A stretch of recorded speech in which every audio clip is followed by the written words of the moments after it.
Hello friends, आज हम इस प्लास्टिक की बोरी पे बहुत ही अच्छी एम्ब्रॉयडरी का डिज़ाइन लाए हैं। बाद में एम्ब्रॉयडरी करने के लिए जो हमने सुई ली है वो नुकीली है और थोड़ी लंबी है।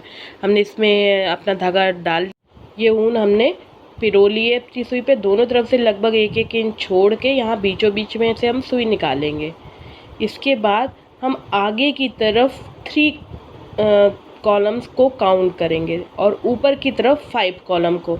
अब 3 कॉलम काउंट करने के बाद जो 3rd कॉलम आया उसमें से ऊपर 5th कॉलम पे इस तरह से 3 कॉलम जो धागे हैं वो हमने इस तरह से ले लिए हैं। ये हो गया। इसके बाद हम नीचे की तरफ जाएंगे। नीचे की तरफ जाके 5 खाने गिनेंगे हम।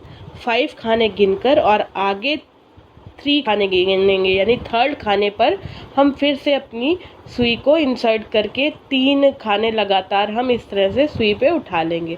तो आप देखेंगे थोड़ा जिगजैग सा डिज़ाइन बनेगा। ये लास्ट में हनीकॉम्ब स्ट्रक्चर आएगा। अब ऊपर की तरफ हम 5 गिनेंगे और फिर उस 5वें खाने के आगे से 3 खाने गिन के तीसरे खाने में हम फिर से, ये देखिए, हम इसको इस तरह भी देख सकते हैं, जो प्रीवियसली हमने बनाया था टॉप वाला पोर्शन उसके जस्ट सीध में होगा।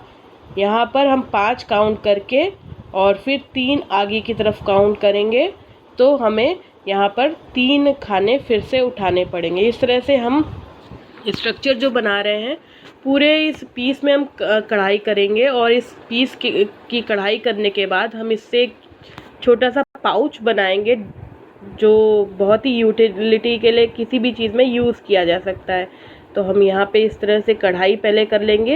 ये थोड़ा सा हार्ड भी रहता है, तो इससे जो बनेगा वो बहुत ही अच्छा बनता है हमारा प्रोडक्ट जो भी आएगा। अब हम नीचे की तरफ 5 काउंट करेंगे और उसके बाद फिर 3rd खाना इस खाने से उसको हम अपने सुई में उठाएंगे और फिर लगातार 3 खानों को एक साथ उठाकर हम लाइन कंप्लीट करेंगे। ये हो गया। इसी तरह से हमें हर बार ऊपर और नीचे काउंट करके 3-3 खाने हर बार अपनी सुई में लेते हुए ये लाइन को पूरी कर लेनी है।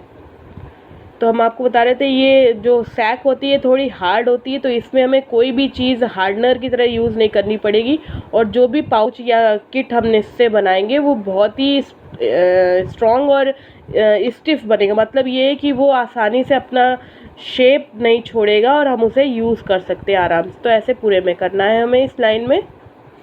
ये रो हमने इसी तरह से पूरी कर ली है। पीछे आगे की तरफ भी हमने 1 इंच छोड़ दिया है। अब जो हमारा प्रीवियस रो था उससे अल्टरनेट एक खाना हम उठाएंगे।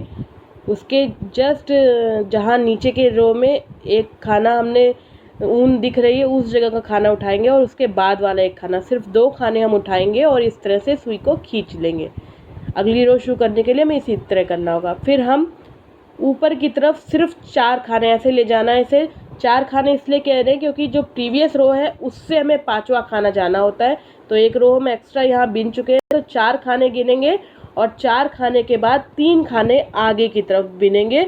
और देखिए नीचे की रो जो हमने ली है इसके जस्ट ऊपर आएगा। देखिए इस तरह से हमने 4 गिना और फिर हमने यहाँ से 3 आगे गिनकर 3 खाने हम अब सुई में ले लेंगे। ये तीनों खाने जो हम सुई में लेंगे ये जो प्रीवियस रो में जो डीप आया है उसके जस्ट सीध में होगा। देखिए नीचे जहाँ पे था वहीं पे ऊपर के भी धागे आएंगे। देखिए इस तरह से, देखिए तो ये नीचे के जस्ट सीध में और इस वाले में ये तीनों खाने एज इट इज़ ले लेंगे, कोई गिनना नहीं है हमें। यहाँ पर इस तरह से करना है। अब अगला जो लेंगे वो इसके जस्ट ऊपर सीध में और जो ये खाना हमने लिया है उसके मैच करते हुए 3 खाने हम ले लेंगे। इसमें हमें आसानी अब हो जाएगी क्योंकि नीचे का और साइड का दोनों ही तरफ का हमें गाइड करने के लिए मिल जाएगा और हमें काउंट नहीं करना होगा। नीचे के सीध में लेना है और जो पहले हमने बनाया है ऊपर वाला टॉप उसके सीध में लेना है, इसके सीध में लेना है और नीचे वाले के सीध में। तो इस तरह से करते हुए हमारे इस रो को कंप्लीट कर लेंगे। ये रो भी कंप्लीट होगी तो ये स्ट्रक्चर इस तरह से आएगा और इसके आगे की रो जो है वो थोड़ी सी डिफरेंट होगी, वो हम आपको बताएंगे। इसी तरह पूरी रो हम कंप्लीट करेंगे। तो ये रो हमने कंप्लीट कर दी और एंड में जैसे हम 3 लेते थे यहाँ हमने सिर्फ 1 लिया है। देखिए एंड में सिर्फ 1 लिया है क्योंकि अब हमें यहाँ 1 इंच की गैप भी साइड में छोड़नी है सिलाई के लिए। और इसके जस्ट पहले वाला अगली रो में इसके एक पहले वाला यानी अल्टरनेट हमने यूँ उठाया और फिर वैसे ही बिनेंगे। यानी अब हमें यहाँ डीप था पहले की रो में, तो अब यहाँ पे टॉप बनाएंगे और जस्ट इसमें हमें यहाँ पर 4 खाने गिनने हैं क्योंकि हम हर रो में 5 ना गिन के 4 गिनते हैं। और फिर आगे की तरफ हम पीछे जो प्रीवियस रो के हैं उससे सीध लेते हुए 3 खाने यूँ ले लेंगे। ये हो गए इस तरह से यूँ, फिर 3 खाने ये सेम रहेंगे। फिर दोनों ही तरफ से गाइडलाइन लेते हुए इधर से सिधाई और नीचे के जो हमने डीप बनाई है उसकी सिधाई लेते हुए 3 खाने हम फिर से अपनी सुई में ले लेंगे। तो इस तरह से हो गया। ये बहुत ही जल्दी बनता है और अच्छा लगता है देखने में, तो इसलिए ये स्ट्रक्चर आप आराम से बना सकते हैं। आप इसका कोई भी प्रोडक्ट बना सकते हैं या टेबल मैट भी इवन बना सकते हैं इसमें अस्तर लगा के। तो आप इस तरह से आप पूरे में कर लीजिए।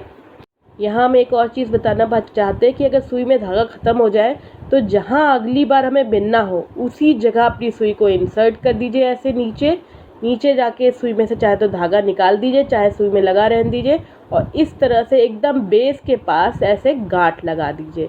फिर सुई निकाल लीजिए और फिर यहाँ पर कई बार स्ट्रॉन्ग गांठ एकदम बेस के मिले हुए ही लगा लीजिए। उंगली रख के गांठ लगाइए तो वो एकदम बेस पे ही लगेगी। इस तरह से हमारी एक गांठ यहाँ लग गई और अगला धागा हम जब सुई में लेंगे तो यहीं से ही ऊपर ले लेंगे और फिर एज इट इज़ जैसे बिन रहे थे वैसे बिनते जाएंगे। इस तरह हम नया धागा इसमें ऐड करेंगे।